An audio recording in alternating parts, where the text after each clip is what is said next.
우리는 창세기에 잘 알고 있는 가인과 아벨 이야기를 함께 묵상하며 듣고자 합니다. 지난주 우리가 생명나무에 관련해서 선악과 나무, 타락과 관련해서 말씀을 들었습니다. 도덕적 자유를 통해서 선악과 나무를 따먹고 선한 일을 할 수 있는 의지와 악한 일을 할 수 있는 의지 모두가 가능할 수 있음을 우리는 말씀을 통해서 배웠습니다. 그러나 여기서 중요한 것은 선악과를 따먹고 인간 스스로가 남을 판단하려 하는 것, 그리고 남을 탓하려 하려는 행동들이 악의 지배를 당하는 특징이라는 것을 우리가 함께 말씀을 통해 살펴봤습니다. 오늘 그 말씀에 이어서 가인과 아벨 이야기로 이어지는 첫 번째 살인사건 이야기를 함께 말씀을 들어보고자 합니다. 사실 가인과 아벨 이야기하면 딱 떠오르는 게 있죠. 또 한 번 질문하게 됩니다. 왜 가인의 제사는 받지 않으셨는가? 그게 정말 미스테리합니다. 히브리서의 기자는 믿음으로 드리지 않은 제물 또는 믿음으로 드렸던 아벨의 제사라고 해석하고 있습니다. 근데 어떤 제사이기에 믿음으로 드리고 드리지 않았는지 오늘 본문에서 단서를 찾기가 매우 어렵습니다. 아마도 가인의 제사를 받지 않은 이유 또는 아벨의 제사를 받은 이유를 정리하면 다음과 같을 것 같습니다. 먼저 첫 번째 시도는 아벨의 제사는 동물의 제사였고 가인의 제사는 곡식의 제사였다라는 의견입니다. 하지만 이것은 받아들이기가 조금 어렵죠. 레위기의 제사법에도 곡식 제사는 이미 가난한 자들에게 허용되는 제사였기 때문입니다. 그렇기 때문에 두 번째 생각을 가질 수 있는데요. 두 번째 생각은 아벨의 제사에서의 특징, 바로 첫 새끼를 드렸다라는 것에 의미를 부여하는 것입니다. 이것이 꽤 타당한 이유가 될 수 있습니다. 왜냐하면 목축을 하는 유목민 생활을 했던 아벨과 곡식을 드렸던 정착민의 생활의 특징을 가졌던 가인의 모습을 볼 수가 있습니다. 근데 두 제사의 특징이 있거든요. 첫 새끼를 드렸다는 것은 아벨이 첫 새끼를 드리기 위해서 관찰했고 그것을 드리기 위한 마음이 있을 수밖에 없었다는 거예요. 그러나 곡식 제사는 어떻죠?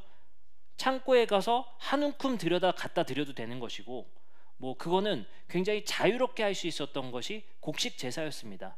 그렇기 때문에 곡식 제사를 드리는 사람의 정성이 당시의 제사의 관례에서 조금 그것이 소홀했다라는 의견이 반영된 거 아닌가라는 것입니다.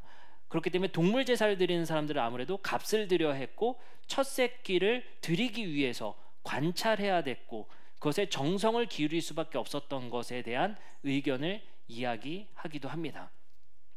이러한 의견들을 그래도 우리가 아무리 우리가 같이 생각해 본들 이것이 정답이라고 말하기는 어렵습니다. 왜냐하면 본문에서 왜 안 받으셨는지 정확하게 말하고 있진 않고 있기 때문입니다. 근데 오늘은 왜 가인의 제사를 받지 않았고 아벨의 제사를 받았느냐라는 관점에서 벗어나서 새로운 관점으로 우리가 함께 가인과 아벨 이야기를 들어보려 합니다. 바로 무엇이냐면요, 우리는 우리도 모르게 제사에 집중하고 이 이야기를 읽습니다. 누구의 제사를 받고 누구의 제사를 받지 않았는가, 그것이 왜 그랬는가에 대해 집중했다면 오늘 우리가 함께 살펴보고자 하는 것은 바로 가인의 반응에 대해서 생각해보며 오늘 본문을 읽어보자는 것입니다. 오늘 본문 창세기 4장 7절의 말씀에 보면 가인의 제사를 받지 않자 가인의 반응이 이러했습니다. 하나님께서는 가인에게 이렇게 말씀하시죠. 내가 선을 행하며 어찌 낯을 들지 못하겠느냐. 선을 행하지 아니하면 죄가 문에 엎드려 있느니라. 죄가 너를 원하나 너는 죄를 다스릴지니라. 뒤에 말씀은 잘 이해가 되는 것 같아요. 죄가 너를 원하나 너는 죄를 다스릴지니라. 이 말씀만 주목하셔도 될 것 같습니다. 선악과의 이야기처럼 인간에게는 도덕적 자유의 의지가 있어서 죄를 다스릴 수 있는 힘, 다시 말하면 죄를 다스릴 수 있는 능력이 인간 모두에게 주어졌다라는 것입니다. 근데 보통 기독교의 교리들 때문에 우리가 이 말씀을 놓치는 부분이 많아요. 인간이 전적으로 타락했기 때문에 선을 행할 수 있는 여지가 없다, 능력이 전혀 없다라고 해석하는 경우도 있지만 본문 말씀만으로 봤을 때 분명히 하나님께서는 인간 창조 당시에 선악과를 따먹지 않을 수 있는 능력, 힘, 자유가 있었고, 그리고 죄를 다스릴 수 있는 자유 또한 인간에게 주어졌다는 사실을 알 수 있습니다. 창세기 4장 7절을 직역하면 이렇게 읽을 수 있습니다. 만일 내가 선을 행하면 얼굴을 들 것이요 만일 선을 행하지 아니하면 죄가 문에 엎드려 있으니 죄의 욕망이 너를 지배하려고 한다. 그러니 너는 그 욕망을 잘 다스려라 라고 얘기합니다. 한국 개역 개정 성경으로는 죄가 너를 원하나라고 번역했지만 욕망이라고 번역하는 게 조금 더 자연스러울 것 같습니다. 죄의 욕망이 너를 지배하려고 한다라고 하나님께서는 지금 상태를 지적하고 있어요. 그리고 그 위험을 하나님께서는 가인에게 알리고 계신 겁니다. 그러니 너는 그 욕망을 반드시 다스려라. 이게 가인과 아벨 읽기의 핵심 구절입니다. 그 말이 뭐냐면 하나님께서 예배, 제사를 받았냐 받지 않았냐가 문제가 아니라 우리의 삶 속에 하나님께 받아들여지지 않았다라는 박탈감, 또는 하나님으로부터 축복받지 못했다라는 박탈감, 또는 내 삶에 우여곡절과 고통이 왜 찾아왔는지 이해하기 어려울 때 죄가 우리 안에 틈타기 쉽다는 것을 하나님께서 고지하고 계시다라는 겁니다. 그러니 하나님께서 그 마음을 아시고 가인에게 죄의 욕망이 너를 지배하려 하니 너는 그 죄를 반드시 다스려라 라고 알려주고 계시다라는 겁니다. 근데 그것을 어떻게 표현하냐면요, 죄가 문 앞에 엎드려 있다라고 말해요. 여기서 엎드려 있다라는 것은 맹수가 문 앞에 움츠리고 너를 삼키려고 엎드려 있다라는 표현입니다. 그 말은 이제 곧 죄가 너를 엎드려 삼키려고 대기하고 있으니, 준비하고 있으니 너는 반드시 이걸 이겨내라 라고 하나님께서 가인을 도리어 응원하시고 가인에게 알려주고 계시다라는 거예요. 그럼 이것을 바꿔서 생각해 보면 우리의 삶 속에서도 가인과 같을 때가 참 많다는 거예요. 내가 하나님께 열심히 예배해 봤지만 나름의 그 이유에 하나님께서 타당한 이유가 계시겠지만 우리의 삶에 한다고 했는데 일이 잘 풀리지 않고 가정이 잘 풀리지 않고 학업과 취업이 잘 풀리지 않는다라는 느낌이 들 때가 있어요. 그때 우리는 하나님 앞에 내 삶을 어떻게 반응해야 될 것인가? 그때 우리 안에 죄가 틈타고 죄가 엎드려서 우리를 지배하려 하고 우리를 집어삼키려고 한다라는 하나님께서 우리에게 주시는 지혜입니다. 이것을 의역하면 이렇게 여러분들께 읽어드릴 수 있을 것 같습니다. 만일 내가 올바른 일을 행하면 떳떳하게 고개를 들 수 있을 것이다. 하지만 만약 내가 올바르지 못한 일을 행한다면 죄가 마치 굶주린 맹수처럼 내 문 앞에서 너를 노리고 있다는 것을 알아야 한다. 그 죄는 너를 집어삼키려는 강한 욕망을 품고 있지만 너는 그것을 이겨낼 수 있는 힘이 있다. 이것은 우리에게 어떤 것을 힌트합니까? 우리는 죄를 이겨낼 힘이 있다는 것입니다.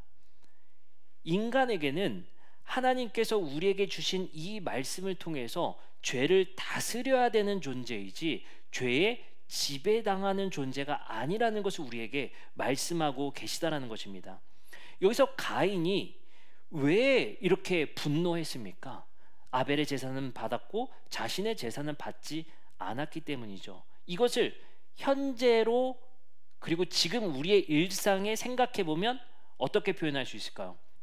열등감이라고 말할 수 있을 것 같습니다. 비교의식이라고 말할 수 있을 것 같습니다. 오늘 저는 이 말씀을 통해서 가인과 아벨에 집중하기보다는 인간의 열등감적인 감정 때문에 얼마나 인간이 나약해질 수 있는가를 우리에게 고발하시고 보여주시는 장면이 아닐까 생각해 보게 됩니다. 아마 이 글을 읽었던 사람들의 입장에서는 이렇게 해석하지 않았을까요? 아마 이 글을 썼을 때는 언제쯤일 거냐면요, 창세기와 마찬가지로 유대인들이 포로기 시대를 겪을 때였어요. 바벨론에 끌려가서 고통받을 때였습니다. 아마 유대인들은 이렇게 항의했을 거예요. 하나님, 우리가 바벨론 저 야만인들보다 못한 게 무엇입니까? 왜 우리의 예배를 외면하십니까?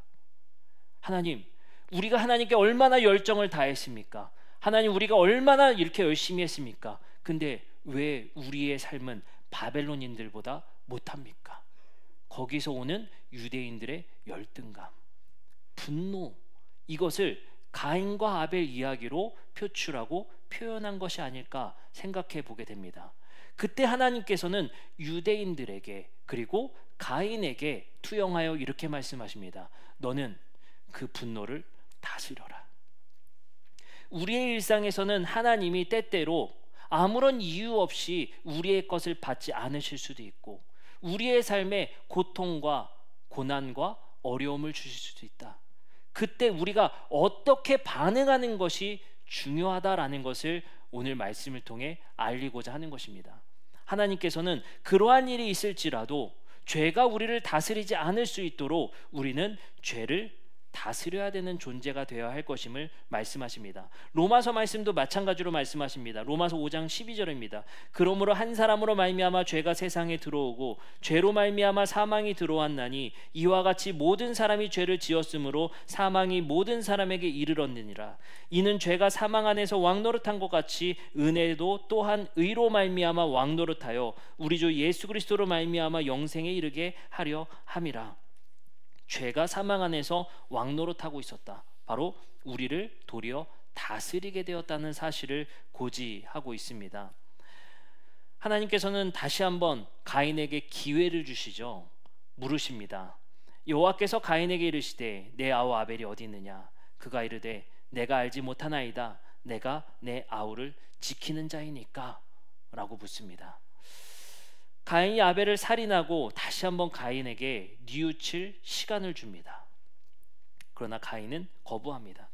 그러자 하나님께서는 가인에게 다시 한번 이렇게 말씀하십니다. 4장 12절입니다. 내가 밭을 갈아도 땅이 다시는 그 효력을 내게 주지 아니할 것이요 너는 땅에서 피하여 유리하는 자가 되리라 라고 말씀하십니다. 저는 창세기 4장 12절을 보면서 의아한 점이 들었습니다. 하나님이 가인에게 주신 벌이 유리하는 자라는 거예요. 떠돌이 생활을 그에게 허락하셨다는 겁니다. 제가 이거를 이제 곰곰이 생각해 봤어요. 그래, 하나님께서는 가인의 분노, 아벨로부터 받았던 비교의식과 열등감이 폭발해서 그를 살인에 이르게 했고 비교 대상자를 살인해 버리게 됐다는 거예요. 우리는 이처럼 우리의 삶 속에 일어나는 어떤 이유 때문인지 모르는 일 때문에 열등감 속에서 살아가는 것이 우리의 삶의 당연성입니다. 열등감은 누구에게나 있어요. 근데 그 열등감을 건강하게 표출할 것인가 아니면 그 열등감을 우리가 분노와 살인으로 표출할 것인가, 그 두 가지의 기로에 서게 되는 것이거든요. 근데 하나님께서는 이 열등감을 다스려라 라고 말씀하셨어요. 근데 가인은 그것을 다스려내지 못했고 비교 대상을 살인하기에 이르릅니다. 그리고 나서 아까 말씀드렸던 그에게 벌을 주시는데 떠돌이 생활을 허락하셨어요. 이게 도대체 왜 이런 벌을 주셨을까 곰곰이 생각해 봤습니다. 근데 이런 생각이 들더라고요. 떠돌이 생활은 원래 아벨의 삶이었습니다. 아벨은 유목민이었고 동물의 제사를 드렸던, 동물을 키우는 목자와 유목민 생활을 했다는 것입니다. 근데 가인에게 이런 벌을 주셨어요. 너는 이제 밭을 갈아도 너에게 곡식을 주지 않을 거야. 너도 똑같이 살아봐 라고 벌을 주신 거예요. 그래, 어쩌면 정성이라는 주제로 들여다본다면 아벨은 그 양의 첫 새끼를 드리기 위해 관심을 쏟고 어쨌든 마음을 쏟아서 만약에 첫 새끼를 드렸다라고 한다면, 그래 가인, 이제 너도 한번 아벨과 같은 마음을 가져봐.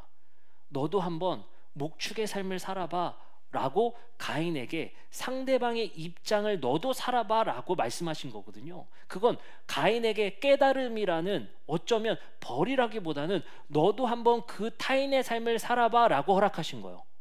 근데 가인은 이 하나님의 말씀을 잘못 이해하게 됩니다. 어떻게 이해하게 되냐면요, 14절과 15절입니다. 주께서 오늘 이 지면에서 나를 쫓아내시온즉 내가 주의 낯을 배웁지 못하리니 내가 땅에서 피하며 유리하는 자가 될지라 물은 나를 만나는 자마다 나를 죽이겠나이다.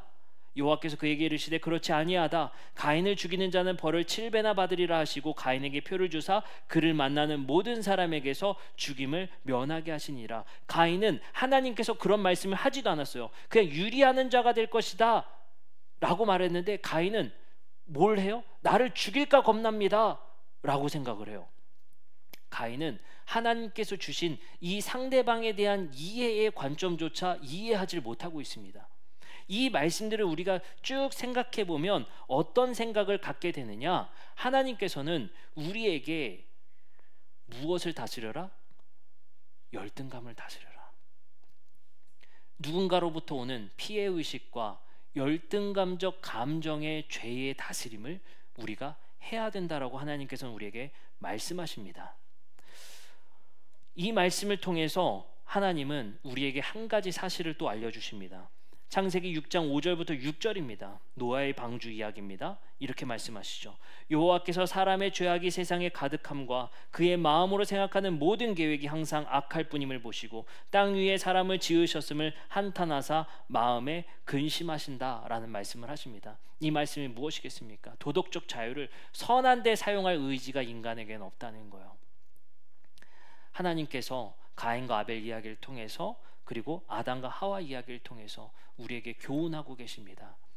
죄가 우리를 지배하지 못하게 하라.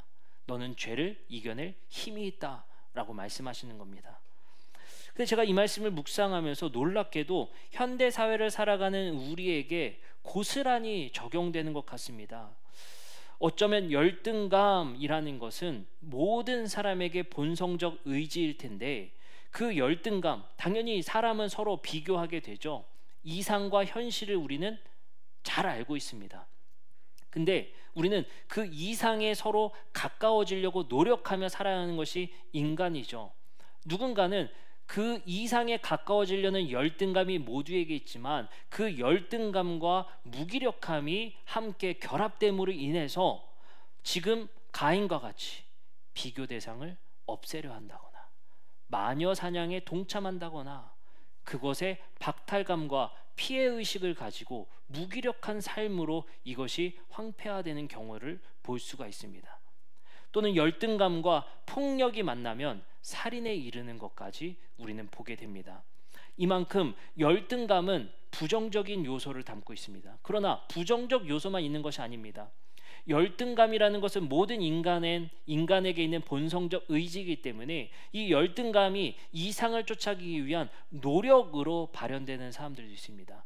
노력을 통해서 이상에 가까워지고자 하는 열심을 나타내는 사람들도 있습니다. 하지만 현대 사회를 살아가는 많은 사람들은 이 열등감으로 인해서 노력으로 귀결되기보다는 이 열등감이 폭력으로 결과가 일어나는 것을 너무 자주 보게 됩니다. 왜 그러느냐 고민해 봤습니다. 왜 이럴까 고민해 봤어요. 나보다 잘난 사람을 보면 나도 저렇게 되고 싶다라는 열등감이 생기지만, 그 열등감을 어떻게 표출하느냐에 따라 다른 거거든요. 열심히 살아서 나도 그 사람처럼 되려도 되시겠지만, 저 비교 대상을 저주하면서 폭력으로 그것을 발현하는 사람도 있단 말이에요. 근데 왜 이런 현상이 지배하고 있느냐라고 생각해 보면, 어쩌면 우리는 타인의 삶을 들여다보는 것이 그 사람과 진짜 만나고 대화하기보다는 SNS의 사진으로 보고, 내 비교 대상을 TV로 보고, 와, 저 사람들은 저렇게 좋은 차를 타고 다니는데 나는 이게 뭐야. 분명히 그 사람도 어려움은 있을 거거든요. 그건 우리가 생각지 않아요. 그 사람의 보이는 모습만 보고 나와 비교하니 우리는 열등감적 세상을 살아갈 수밖에 없다는 것입니다. 그러면서 우리는 신앙으로도 박탈감을 가져요. 똑같이 신앙생활하는데 누구는 잘 되고 누구는 어려움을 겪더라는 거예요. 가인도 마찬가지입니다. 하나님은 가인의 제사를 벌하려는 생각이 없었어요. 그가 조금 더 정성을 다해서 예배드리기를 원하셨을 겁니다. 근데 가인은 단번에 자기와 비교 대상이었던 아벨의 분노를 표출하고 폭력과 살인으로 비교 대상을 없애는 일을 하고 맙니다. 우리의 일상도 마찬가지지 않습니까? 어떤 이유 때문인지 모르겠지만 하나님으로부터 우리가 버림받았다라는 생각이 들기도 합니다. 과연 하나님은 우리를 지키시는가라는 박탈감을 들기도 합니다. 얼마 전 뉴스에서 우리는 무안공항의 참사를 보게 됩니다. 그곳에 하나님을 믿었던, 예수를 믿었던 그 부모 입장에서 어떤 생각을 가질 수밖에 없겠습니까? 내가 하나님께 무엇을 잘못했길래, 내 삶에 하나님께 무슨 과오가 있길래 이런 벌을 나에게 내리십니까? 가인도 똑같이 물었을 겁니다. 우리도 본문에서 찾기 어려웠을 만큼 가인도 왜 내 제사를 받지 않았는지, 왜 내 예배를 받지 않았는지 그 이유를 찾지 못했을 것입니다. 하나님도 안 알려주셨습니다. 그런 우리는 알지 못하는 하나님의 생각과 하나님의 목적과 하나님의 뜻 앞에 이러한 불상사와 사고와 참사를 겪으면서 우린 하나님 앞에 질문을 던질 수밖에 없습니다. 그때 오늘 본문은 우리에게 말씀하십니다. 그때 우리는 어떤 자세를 가져야 되는지. 그러한 상황이 겪게 되면 죄가 맹수와 같이 웅크리고 우리를 집어삼키려 한다는 것을 우리는 발견하라는 겁니다.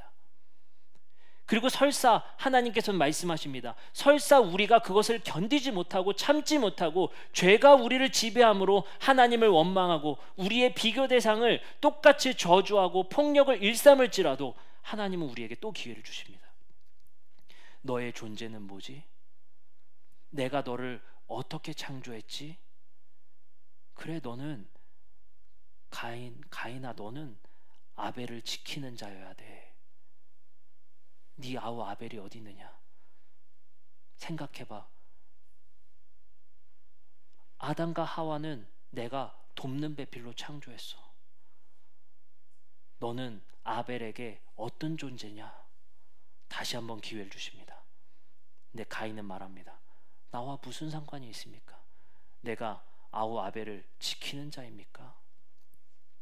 라고 하나님의 말씀을 외면해 버립니다. 하나님은 끊임없이 우리에게 기회를 주시는 분입니다. 그리고 우리의 현재의 상황의 이유를 찾기가 어렵습니다. 그래서 오늘 본문은요, 왜 제사 받지 않았는지 이유를 찾으라는 말씀이 아니었어요. 뭐예요? 이유 없을 때 찾아온 고난에 어떻게 응답해야 하는가? 이유 없이 찾아온 아픔에 우리는 어떻게 대응해야 하는가?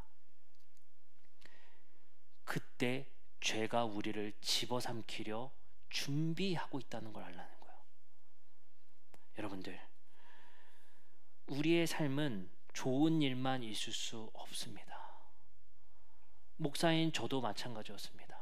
하나님, 남들 다 개월수 채워서 아기 낳는데 왜 우리 가정에 이런 일을 주십니까?